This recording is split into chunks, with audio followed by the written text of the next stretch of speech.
السلام عليكم ورحمة الله تعالى وبركاته. الحمد لله رب العالمين، والعاقبة للمتقين، ولا عدوان إلا على الظالمين. واشهد أن لا إله إلا الله وحده لا شريك له ولي الصالحين، وأشهد أن سيدنا وحبيبنا ومولانا محمدًا عبده ورسوله، سيد الأولين والآخرين. اللهم صل وسلم وبارك على هذا النبي الكريم والرسول العظيم سيدنا محمد صلى الله عليه وعلى آله وأصحابه أجمعين. أما بعد، فيا عباد الله، أوصيكم ونفسي المظلمة بتقوى الله، فقد فاز المتقون. ابن آدم، تزود من التقوى، فإنك لا تدري إذا جن ليل هل تعيش إلى الفجر. فكم من صحيح مات من غير علة، وكم من سقيم عاش حين من الدهر، وكم من فتى أمسى وأصبح ضاحكا وقد نسجت أكفانه وهو لا يدري، وكم من عروس زينوها لزوجها وقد قبضت أرواحهم ليلة البدر، وكم من صغير يرتجى طول عمره وقد أدخلت أجسادهم ظلمة القبر.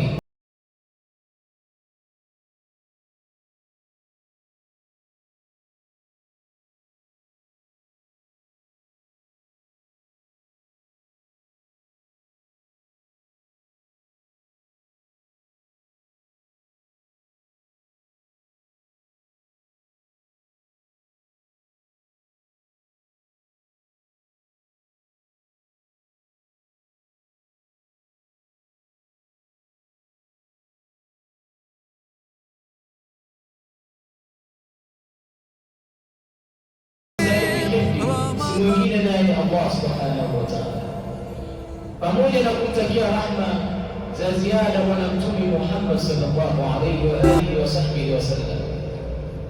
Ndugu katika imani, ikiwa tumeipata fursa hii adhimu kuweza kushuhudia mwezi wa Ramadhani katika mwaka 1447, Mwenyezi Mungu aijalie Ramadhani hii iwe ni shahidan lana wala shahidan alaina yawm al-qiyamah. Ikhwani fillah, ndugu katika imani, ila aina tuende mpaka wapi leo? Ila jamiati al-ibadat, tuende katika university ya ibadat, university iliyobeba ibada za Kiislamu zote. Man amiluha, ni nani ambaye kwamba anaiongoza university kama hii? Lecturer wa university ni nani katika university kama hii ya ibadat? Ikhwani fillah, amiluha sayyiduna Muhammad sallallahu alayhi wa alihi wa sahbihi wasallam. Kiongozi katika university kama hii ni Bwana Mtume Muhammad sallallahu alayhi wasallam. Bwana Mtume Muhammad sallallahu alayhi wasallam: ayuha as-sadatu al-a'izza, أنتقل بحضراتكم إلى جامعة فيها حبيب المصطفى صلى الله عليه وسلم.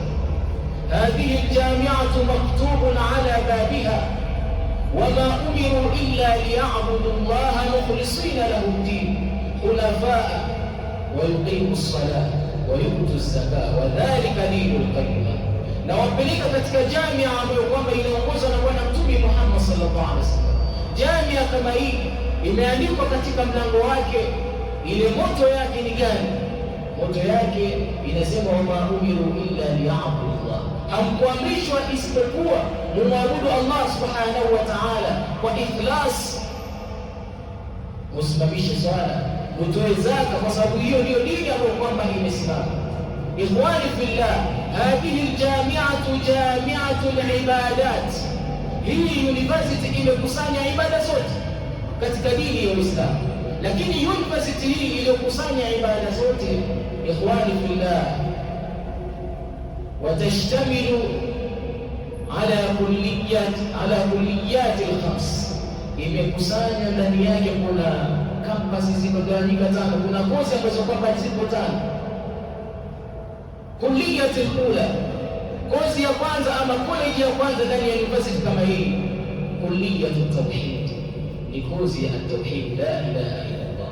Wa ara maktuban ala babiha, na nikiangalia kulia kama hii naona katika mlango wake imeandikwa wama arsalna min qablika min rasulin illa nuhi ilayhi annahu la ilaha illa ana.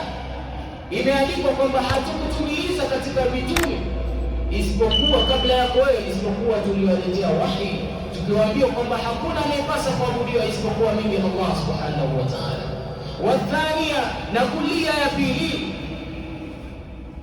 kuliyatus salah, ni kulia ya salah. Wa ara maktuban ala babiha, na naiona imeandikwa katika mlango wake kuliyatus salah. Imeandikwa nini? Inna as-salata kanat ala al-mu'minina kitaban mawquta, hakika ya sala iwe kwa waumini huwa ni faradhi ambayo kwamba imewekewa wakati maalum. Wathalitha, na kulia ya tatu ni kulia gani? Kuliyatu zakat, ni kulia ya zakat. Wa ara maktuban ala babiha, na naiona imeandikwa juu ya mlango wake kuliyatu zakat. Imeandikwa kitu gani? Kitu kilichoandikwa katika kulia kama hii, imeandikwa kwamba khudh min amwalihim sadaqatan tutahhiruhum wa tuzakkihim biha wa salli alayhim inna salataka sakanun lahum wallahu samiun alim. Imeandikwa kwamba chukua katika mali zao ya Rasulullah, mali ambazo kwamba zitawatakasa wao, na uwaombee dua, kwa sababu ya kuombea dua kwao itakuwa ni utulivu kwa wao kuumia. Warabi'atu, na kulia ya nne, kuliyatus siyam, ni koleji ama ni kulia ya saumu. Wa ara maktuban ala babiha faman shahida minkum ash-shahra falyasum, na iona imeandikwa kwamba mwenye kushuhudia mwezi basi aufunge mwezi kama huu. Wal khamisa, na kulia ya tano, kuliyatul hajj, ni kulia ya hajj. Wa ara maktuban ala babiha walillahi ala nnasi hajjul bayt man istata'a ilayhi sabila. Fa ila ayi kulliyatin natalaqa al-yawma, leo tutaingia katika kulia gani ambayo kwamba tutaingia ndani yake tukakati kidogo kupata tuchukue nukati katika kulia kama hii. Natalaqa ila kulliyati siyam, tunaenda katika kulia ya nne ambayo kwamba ni kulliyati siyam. Allah subhanahu wa ta'ala anasema katika aya 183 Suratul Baqara juzu ya pili, anasema kwamba ya ayyuhalladhina amanu kutiba alaykumus siyamu kama kutiba ala alladhina min qablikum la'allakum tattaqun ayyaman ma'dudat. Mwenyezi Mungu subhanahu wa ta'ala anaileta nidaa kwa watu maalum. Nidaa ni neno ambalo kwamba linatumika na aibu ya kumwambia kwamba nakuita wewe, ad'uka. Mwenyezi Mungu anasema ya ayyuhalladhina amanu, enyi ambao kwamba mna imani, mumeamini kwamba Allah yupo, mumeamini mitume yake, mumeamini malaika, mumeamini siku ya mwisho, mumeamini qadar, mumeamini vitabu vyake. Mwenyezi Mungu anatuita, anasema nini? Kutiba alaykumus siyam. Kutiba imeletwa binahu ala al-majhul, imejengewa kwa majhul. Majhul maana yake yule mwenye kufanya kile kitendo hajatajwa, yani mwenye kufanya hiki kitendo hajatajwa. Asili yake binauhu lil ma'lum, maana yake ilikuwa inataka yule kataba ameandika, lakini kaletwa kutiba, imeandikwa. Alaikum ala yadullu ala al-isti'la wal istizam, yadulisha kwamba hili jambo ni lazima kwenu nini, juu yenu nyinyi, as-siyam, kufunga. Sasa kutiba, kwa nini Allah alete kutiba asilete kataba? Ama siseme katabtu alaikum, nimewaandikia nyinyi, na asilete kwamba faradtu alaikum, alete fili ya kataba, asilete faradtu, nimewafaridishia, alete kutiba alaikum. Mwenyezi Mungu subhanahu wa ta'ala anaonesha rahma na shukru kwa sisi ummati Muhammad sallallahu alaihi wasallam. Kwanza nidaa aliyotuita ni nidaa ya hurma, ni nidaa mapenzi, ni nidaa ya kukufanya wewe upende ibada ambayo kama alizungumzia Mwenyezi Mungu. Amesema ya ayyuhalladhina amanu, nidaun khasun, nidaa ambayo kama imeenda kwa watu maalum, si kila mtu. Alladhina amanu, si kwamba ni kubwa, alladhina amanu, yeye ambao kwamba umeamini. Si kila mtu anaamini katika imani. Sasa hii nidaa ni kana kwamba wewe mzazi unamuita mtoto wako, ewe babangu, yani ni mtoto wako, kisha umuite ewe babangu, umwambie nataka kukutuma dukani. Vipi yule mtoto ataenda dukani haraka? Lakini lau utatumia kwamba wewe nyani njoo, yule mtoto ni mtoto wako, lakini atakalifu la amri. Sasa Mwenyezi Mungu Subhanahu wa Ta'ala yuwatunadi kwa nidaa ambayo kwamba ni ya kutia shauku, ya kutia mapenzi sisi ummati Muhammad sallallahu alaihi wasallam. Ya ayyuhalladhina amanu kutiba, kisha sema umefaradhiwa, kama si yeye Allah Subhanahu wa Ta'ala. Yani kuonesha hii ibada ambayo kwamba inakuja ni mzito, lakini labda kwa kumtomtaja huyo aliofaradhia mnaweza kumwona Allah anatuhurumia. Kutiba alaykumus siyam kama kutiba ala alladhina, kafu tashbih, kama vile ambavyo kwamba imefaradhisha min qablikum, wala ambao kwamba walikuwa kabla yenu, la'allakum tattaqun, ili mpate uchaji. Kisha Mwenyezi Mungu akasema mbele yake ayyaman ma'dudat, hayo masiku ambayo kwamba ndani yake imefaradhiwa hiyo somo ni masiku machache. Masiku kama haya Mwenyezi Mungu amealeta kwa jamii, ayyaman, masiku, au kusema yom, ayyama ni masiku, lakini akayasifu haya masiku akasema ma'dudat. Hii inaitwa jamu muannath salim, kuonesha kwamba hizi siku ni chache. Yani unapoingia Ramadhani usihesabu kwamba ni mwezi tena, hesabu masiku machache tu, mwezi wa Ramadhani unaanza. Na hii ni kuonesha kwamba hii ibada ni mzito na hii ibada ina ugumu, lakini Mwenyezi Mungu anatuonyesha rahma yake na anatutia mapenzi sisi ya kuifanya ibada kama hii. Kitu cha kwanza Allah ametuita kwa nidaa. Kitu cha pili akatusifu kwa sifa ya imani. Kitu cha tatu Allah Subhanahu wa Ta'ala anasema kwamba hii ibada hamuianzi nyinyi, hii ni ibada hata wao wajumba walifanya, kama kutiba ala alladhina min qabli. Kisha malengo makubwa la'allakum tattaqun, ile takwa ambayo inamwingisha mtu au peponi.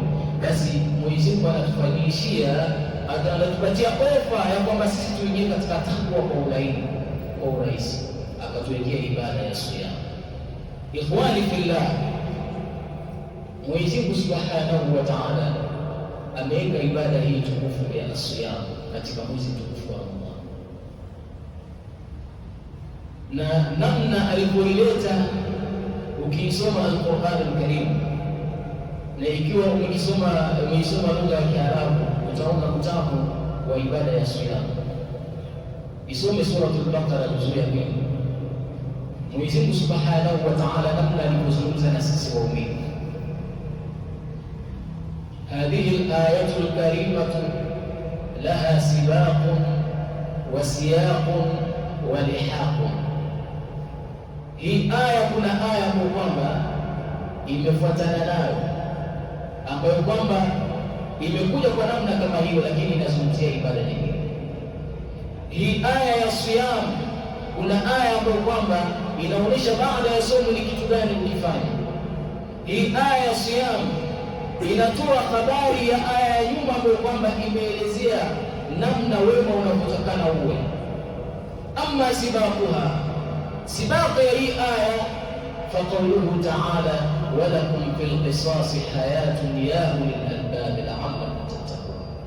Namna nyingi katika qisas, katika kulipizana visasi, hayatun, kuna uhai, yenye kwamba mna akili, la'allakum tattaqun. Wa amma lihaquha, ama aya ambayo kwamba imekutanishwa na aya ya somo, ni aya ambayo kwamba imekuja mbeleni.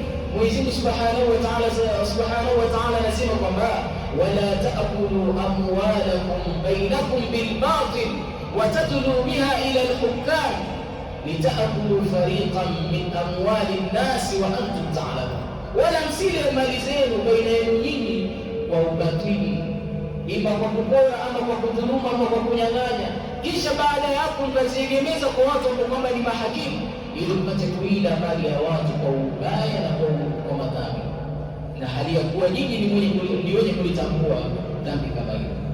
Wa amma siyaquha, ama siyaqi ya hii haya maneno ya Allah subhanahu wa ta'ala, amma siyaquha fi jawi ayatin jami'atin mani'atin wa hiya ayatul birr.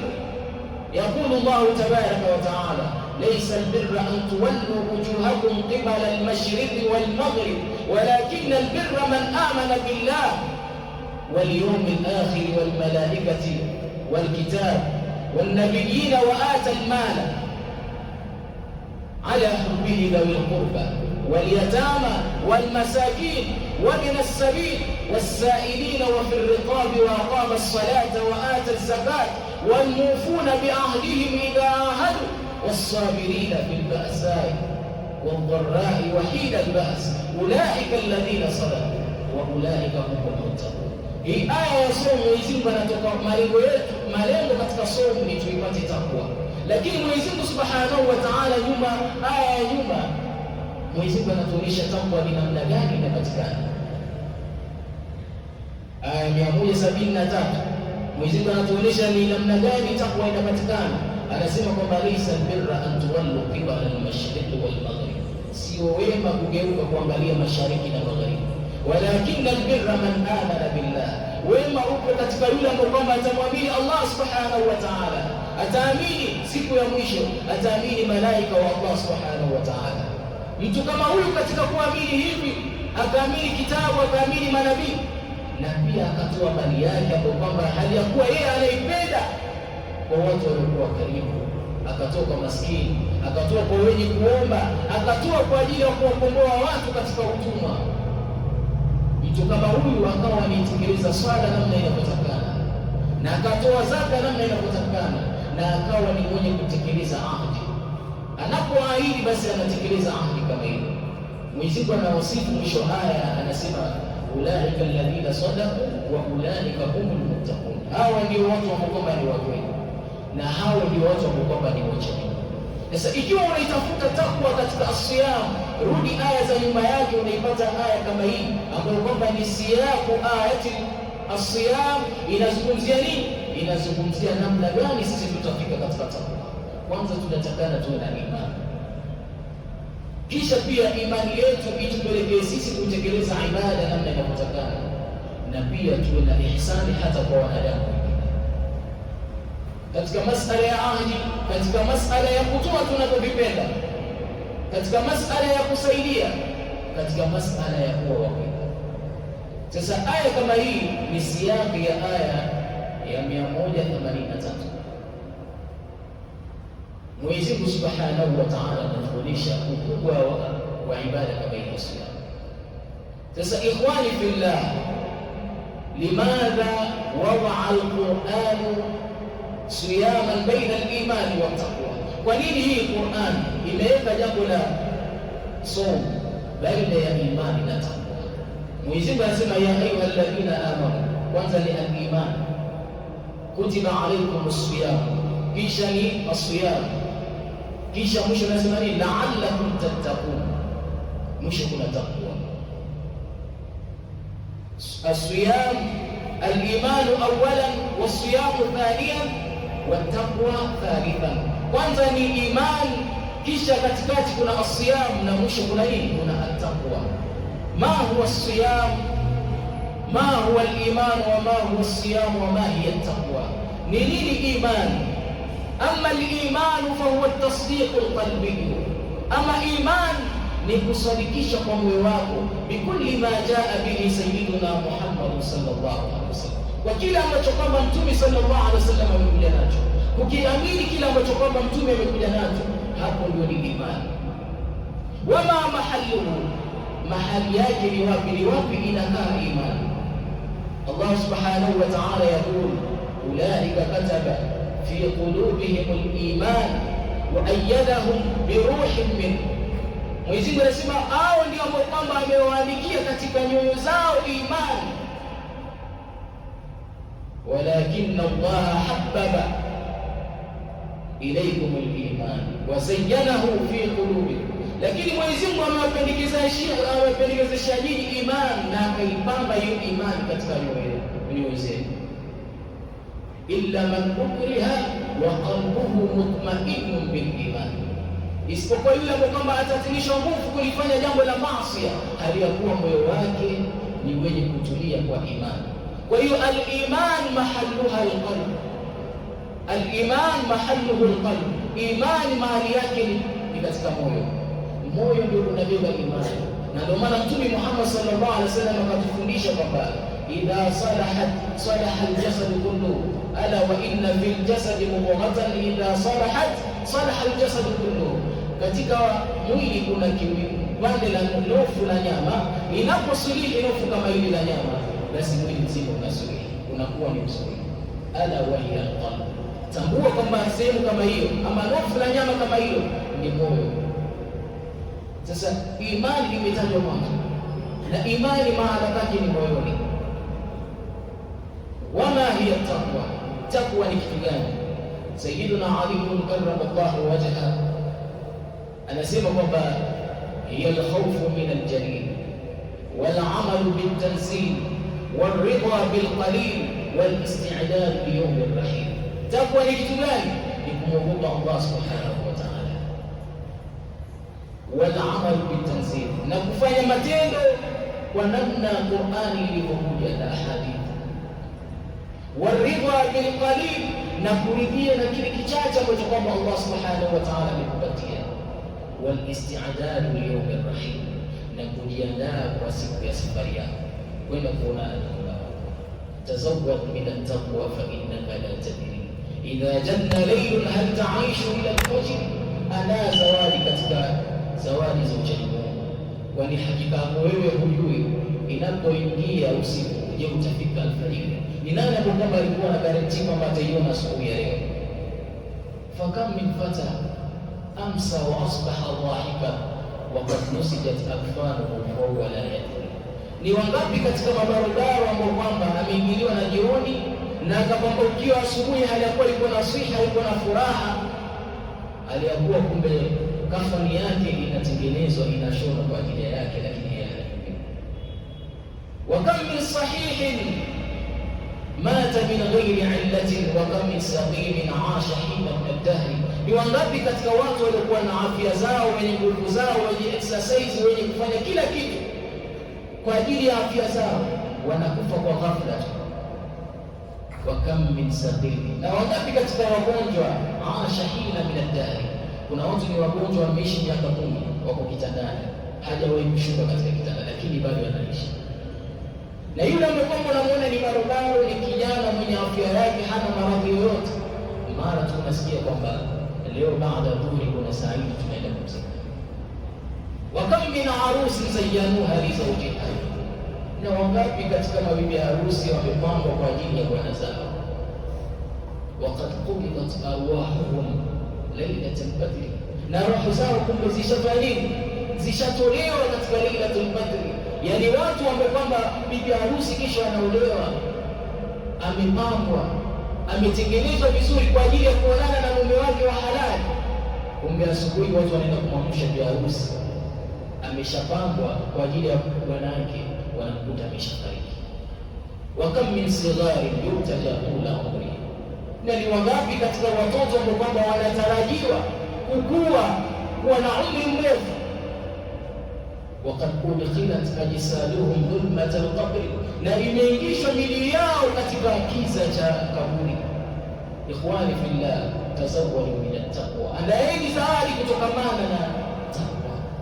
Hakuna zawadi ambayo kwamba ni bora kama taqwa. Watazawwadu fa inna khayra az-zadi at-taqwa, andaa zawadi, kwani zawadi ambayo kwamba ni bora ni zawadi ya uchamungu. الإمام علي anatuelezea kwamba at-taqwa hiya al-khawfu min al-jalil wal 'amalu bit-tanzil wal ridha bil-qalil wal isti'dad li yawm ar-rahim. Fama mahalluha, ni sehemu gani hii taqwa inakuwa katika mwili wetu? Ashara sayyiduna Muhammad sallallahu alayhi wa alihi wa sahbihi wa sallam ila sadrihi wa qala at-taqwa ha huna, at-taqwa ha huna, at-taqwa ha huna. Mtume Muhammad sallallahu alaihi wasallam katika hadithi iliyokuwa sahihi aliashiria katika kifua chake akasema, attaqwa hauna, uchaji Mungu huko hapa. Uchaji Mungu hauko katika kanzu wala kofia wala sura wala nywele. Uchaji Mungu huko katika moyo.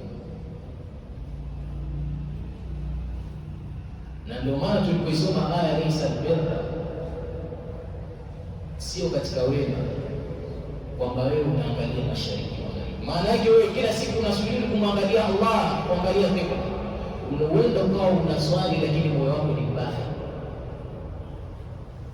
Uenda ukawa unaswali lakini ukawa wewe hauungi familia yako. Uenda ukawa unaswali lakini kuna ndugu yako unamuona kwamba yeye ni kama unamdharau. Ndani ya swala uko naye, uwezi ukasimama naye safu moja. Hiyo itakuwa si uchaji Mungu. Idhan fama mahallu siyam, ni wapi sehemu ambapo kwamba inakaa siyam mpaka siyam ikawekwa baina ya al-iman wa taqwa? Mwenyezi Mungu alipoiweka ya ayuha alladhina amanu kutiba alaykum as-siyam kama kutiba ala alladhina min qablikum la'allakum tattaqun. Al-iman awwalan wa siyam thaniya wa taqwa thalithan. Kwa nini hii siyam iweke katikati baina ya iman na taqwa? Kuna nini hapa? Fa amma mahallu siyam, sehemu ambapo kwamba inabakia siyam ni sehemu gani? Thabata fi sahihayn, sahih al-Bukhari wa sahih Muslim, an Abi Hurairah radhiyallahu ta'ala anhu an an-nabiy sallallahu alayhi wa alihi wa sahbihi wa sallam qala kullu 'amali ibni adama lahu al-hasanatu bi'ashri amthaliha ila 700 ضعف. وقال الله عز وجل إلا الصيام فإنه لي وأنا الذي أجزي به. إنه ترك شهوته وطعامه وشرابه من أجلي. للصائم فرحتان، فرحة عند فطره وفرحة عند لقاء ربه. وفي رواية أخرى كل عمل ابن آدم له إلا الصيام فإنه لي وأنا أجزي به. وفي رواية للإمام البخاري رضي الله تعالى عنه كل عمل ابن آدم كفارة والصوم لي وأنا الذي أجزي به. katika hadithi kwamba imethubutu katika Sahih al-Bukhari na Sahih Muslim iliyotoka kwa sahaba mtukufu Abdurrahman ibn Sakhr Abu Hurairah radhiyallahu ta'ala anhu, anasema kwamba alimsikia Mtume Muhammad sallallahu alaihi wasallam akisema kullu amali ibn adam lahu, kila amali ya mwanadamu ni yake, ali matendo anayofanya mwanadamu ni yake. Kisha Allah akaelezea kwamba al-hasanatu bi'ashri amthaliha, ukifanya jema moja unalipwa 10 ila 700. Mtu anaongezewa katika thawabu mpaka zinafika 700. Yani ikiwa ukisoma Qur'an unapatiwa 1,000 kwa 10, basi kwa ikhlasi yako na imani yako Allah anakupatia 1,000 kwa 700. Lakini Allah subhanahu wa ta'ala akasema illa siyam, isipokuwa saumu. Saumu haina kiwango maalum katika kulipwa. Wa ana alladhi ajzi bihi, Mwenyezi Mungu anasema hiyo saumu mimi ndio ninalipa. Yani hata malaika hawajui daraja ya thawabu za saumu. Yani wewe unapofunga ile thawabu haitoki kwa baba, haitoki kwa mama, malaika hawajui. Hakuna katika kiumbe anayejua isipokuwa Allah subhanahu wa ta'ala, kwa wingi wa thawabu uliokuwa katika saumu. Kwa sababu gani Allah aweke thawabu nyingi katika saumu? Anasema Allah subhanahu wa ta'ala katika hadithi al-Qudsi, anasema innahu taraka shahawatahu, huyu mtu ameacha matamanio yake. Yani leo umeoa kwa halali, kwa mahari, kwa gharama isiyokuwa kubwa, kwa khutba ya Sheikh, lakini katika mchana wa Ramadhani hufai kufanya nini? Hufai kujamiana na mke wako. Na lau utajamiana, basi kuna kafara utatoa. Sasa wewe umeacha matamanio yako, wataraka taamahu, na ameacha pia chakula chake. Chakula chako cha halali ulichotolea jasho, Mwenyezi Mungu ametuambia kwamba kuleni, washrabu, na kunyweni vyakula ambavyo kwamba ni vizuri na vilivyokuwa halali, lakini kile cha halali katika Ramadhani wambao usikile. Sasa wewe ukao umejizuia, hutaki kile chakula chako. Washarabahu, na kinywaji pia umekiacha, min ajli, kwa ajili ya Allah subhanahu wa ta'ala. Allah anasema min ajli, kwa ajili yangu. Kisha anasema lisaimi farhatani, huyu mwenye kufunga ana furaha mbili. Farhatun inda fitrihi, furaha ya kwanza ni pale anapofungua saumu yake. Unapofungua saumu yako, kila mmoja huwa yuko na furaha, na uenda kwa ile furaha mtu akawa ameweka vyakula vingi, ameweka sambusa, ameweka mahamri, ameweka nini, bajia, kila kitu, lakini mwisho akala sambusa moja na akawa amechoka. Ile hamu ambayo kama yuko nayo kwa kujizuia kwa ajili ya nani? Ya Allah subhanahu wa ta'ala. Wa farhatun inda liqa'i rabbih, na furaha nyingine ni kwa kukutana na Mola wako subhanahu wa ta'ala. Siku unakutana na Allah subhanahu wa ta'ala, Mwenyezi Mungu amekuandalia mlango ambao kwamba hauingii isipokuwa watu nyinyi ambao kwamba mnafunga kwa ajili ya Allah. Katika pepo kuna mlango unaitwa Rayyan, la yadkhuluha illa as-sa'imun, hauingii isipokuwa wale wenye kufunga. Kisha Allah anasema wala harufu fami-s-sa'im, na ile harufu mbaya ambayo kwamba inatoka katika mdomo wa mwenye kufunga. Ikiwa umemaliza muda mrefu hujaongea, umepiga mswaki, umesafisha kinywa, harufu inatokea katika kinywa. Ikiwa umechukua muda mrefu hujakula, harufu lazima itatokea. Sasa ile harufu inayotokea kwa sababu ya kufunga, umeketi muda mrefu hujakula, na labda ukawa umejiepusha na watu kuichunga saumu yako, basi ile harufu kama ile, Allah anasema kwamba atyabu inda Allahi min rihi miski, ni nzuri na inanukia vizuri zaidi mbele ya Allah subhanahu wa ta'ala kuliko harufu ya miski. Na miski inayozungumziwa hapa sio miski ya duniani, ni miski ya akhira. Katika riwaya nyingine ya Imam Bukhari anasema kwamba kullu amali ibn adam kaffara, kila habari ya mwanadamu ni yenye kufuta madhambi. Wasawmu li wa ana ajizi bihi, unapofanya jema, baada ya kufanya baya ukafanya jema, lile zuri linafuta lile baya. Lakini Allah subhanahu wa ta'ala saumu anaiweka daraja kubwa mbele yake, kwa sababu saumu ndani yake kuna subra. Katika saumu ndani yake kuna nini? Kuna subra. Wewe hauwezi kufunga ikiwa una subra. Na subra kama walivyoigawanya wanazuoni kwamba kuna as-sabru, kuna kusubiri fi ta'ati Allah, katika kumtii Allah, kuna kusubiri fi maharimillah, katika mambo aliyoharamisha Allah, na kuna kusubiri wakati wa misiba. Sasa haya yote yamekusanyika katika kitu kimoja. Hapo wewe utakuwa unasubiri chakula chako kwa sababu ya taa, unasubiri ile njaa, ni kama msiba njaa. Na ndio maana Mwenyezi Mungu alipoileta kutiba mbele yake, Suratul Baqara anasema kutiba alaykumul qital. Kama kutiba ilipotumika katika as-siyam, basi ni vile vile ilipotumika katika vita. Kama vile ambavyo kwamba as-siyam inaleta athari katika mwili, utaona watu wamenona baada ya Ramadhani wamerudi vizuri, basi na vita pia navyo vilikuwa namna hiyo. Ukienda vitani lazima utatoka na maalama kwa sababu ya vile vita. Ndivyo saumu inavyoleta athari, lakini athari ya saumu mwisho wake unaipata takwa ya Allah subhanahu wa ta'ala. Na ndio maana ulama wakasema wa fi siyami haya, katika hii siyamu kuna uhai, kama fil qisasi haya, kama vile ambavyo kwamba katika al-qisas kuna uhai. Mwenyezi Mungu anasema wala kum fil qisasi hayatun, katika hiyo qisas kuna uhai. Utashangaa, yani mtu ameua kisha auliwe, utakuwa na uhai namna gani? Ikiwa hii sharia itapitishwa, wale wenye kuua wataogopa kuua. Kwa hiyo kwa sababu ya kuogopa, watu wengine wanapata uhai. Sasa kama vile ambavyo kwamba kama anna fil qisasi hayatan lil abdan, kuna uhai katika viwili, fasiyamu hayatun fihi hayatun lil arwah, katika asiyam kuna uhai katika hizo roho. Ikhwani fillah, saumu ulama wameigawanya,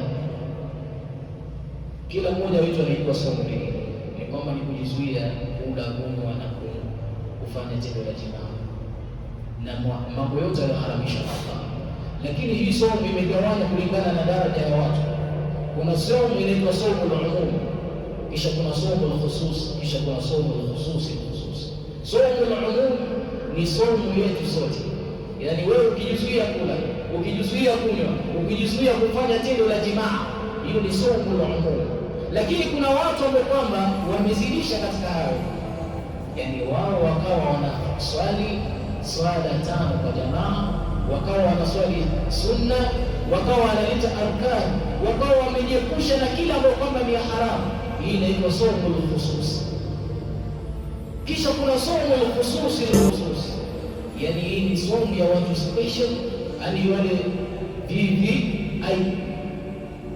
VVIP, wale very important person. Sasa mtu kama huyo anafanya nini? Somo yake inasema kwamba wasiyamu an ghairi dhikrillah, ni kufunga kwa kila kisichokuwa kutajwa Mwenyezi Mungu, kufunga kwa kila kisichokuwa kutajwa Mwenyezi Mungu. Yaani kuna watu wao maadamu ashatia nia ya kufunga, basi nafikiria hata futari, afikirii futari nitaitoa wapi, wala hafikirii familia. Yeye ni Allah subhanahu wa ta'ala, min ghadati ila al-ashi, kutoka asubuhi mpaka inaingia maghrib. Mwenyezi Mungu atufikishe katika daraja kama hizi inshallah. Ikhwani fillah, kwa haya machache Mwenyezi Mungu asitutoe katika hili Ramadhani isipokuwa tumesamehewa madhambi yetu. Mwenyezi Mungu atujalie min alladhina Ramadan ya habib, Ramadan laitaka